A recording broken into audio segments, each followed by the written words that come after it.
Bonjour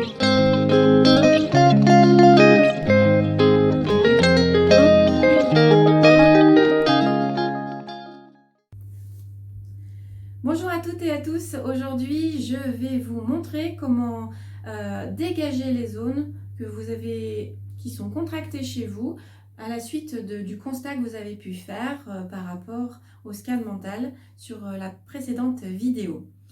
Donc tout simplement, on va apprendre un exercice tout simple, ce sont des relaxations dynamiques, c'est-à-dire que ce sont des respirations synchronisées avec des mouvements pour pouvoir relâcher certaines zones du corps. D'accord? Donc, par exemple, vous avez la boule au ventre. Mais écoutez, c'est très simple, il n'y a pas plus simple. Vous mettez les mains sur votre ventre, vous inspirez et vous soufflez.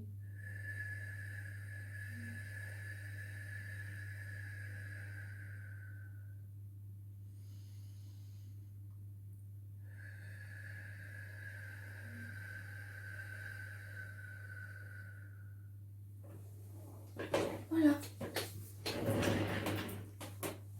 Ainsi, avec cette respiration, vous allez mieux vous oxygéner. Vous allez penser à autre chose. Parce que pendant que vous êtes en train de respirer, de vérifier comment vous respirez, vous ne penserez à rien d'autre. Il faut le savoir.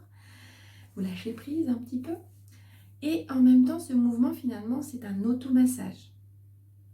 Donc, quand vraiment vous avez la boule au ventre et que ça ne va pas, ça marche pour les enfants aussi, hein, pour les adolescents, ça marche très bien. Donc, surtout, n'hésitez pas. Inspirez, gonflez le ventre. Que le ventre, si vous pouvez, sinon le reste aussi, mais que le ventre, c'est mieux. Et vous soufflez comme dans une paille et vous dégonflez au maximum. Et ainsi de suite, jusqu'à ce que vous puissiez faire partir cette boule au ventre. Voilà. C'est un premier exercice très simple pour gérer le ventre. Souvent aussi, ce qui pose problème, c'est le point là, au niveau du plexus. C'est comme ça, c'est complètement bloqué.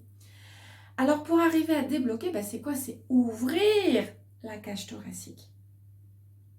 Après, quand souvent c'est vraiment bloqué, je vous invite à aller voir un énergéticien ou une énergéticienne pour qu'il arrive à dégager cette zone, ou même un ostéo d'ailleurs, je pense qu'il y arrive, à dégager la zone pour que vous puissiez mieux respirer. Parce que des fois, il y a besoin d'une intervention, un petit peu d'aide extérieure pour arriver à bien vous dégager. Mais une fois que c'est dégagé, pratiquez cet exercice pour conserver en fait, d'accord? Pour conserver la souplesse, assouplir le diaphragme aussi et la cage thoracique pour que souvent ça tire devant, donc on se tient comme ça, derrière ça tire dans l'autre sens, donc on a mal au dos, souvent au milieu des omoplates. Ah alors là, c'est bon. Donc non, on se relâche et on se redresse aussi, on se redresse, on relâche un petit peu tout. Donc pour arriver à relâcher la cage thoracique, c'est simple. Moi j'appelle cet exercice l'ouverture des volets. Donc je me mets comme ça. Et puis je vais inspirer. Et je vais souffler.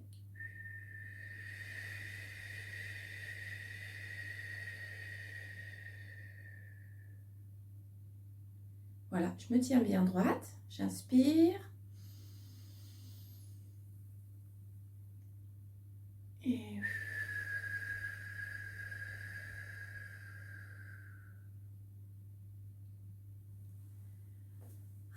rien que déjà d'en avoir fait quelques-uns, ça me détend. Donc, vous allez voir déjà que ça va vous faire du bien. Donc, pratiquez déjà ces deux exercices en fonction de ce que vous avez pu identifier pour arriver à vous dégager. Hein. Et surtout, si vous n'y arrivez pas, n'hésitez pas à aller voir quelqu'un qui va vous aider, qui va complètement vous débloquer. Et ensuite, pour conserver ce déblocage, cette fluidité, ce mouvement, j'allais dire, de détente, pratiquez tous les jours. Regardez, ce sont des exercices très simples. Plus c'est simple et plus j'adore. Ça prend quoi? Allez, même pas 5 minutes. Et puis surtout, ça va vraiment vous faire du bien. Vous allez vous faire du bien. Et il n'y a que vous qui pouvez le faire, personne d'autre. Donc, pratiquez ces exercices, entraînez-vous, n'hésitez pas à me mettre en commentaire ce que vous en pensez, ce qui se passe en vous quand vous le faites.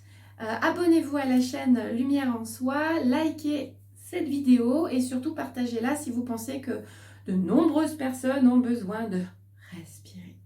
Voilà, je vous dis à très bientôt pour d'autres vidéos. Au revoir.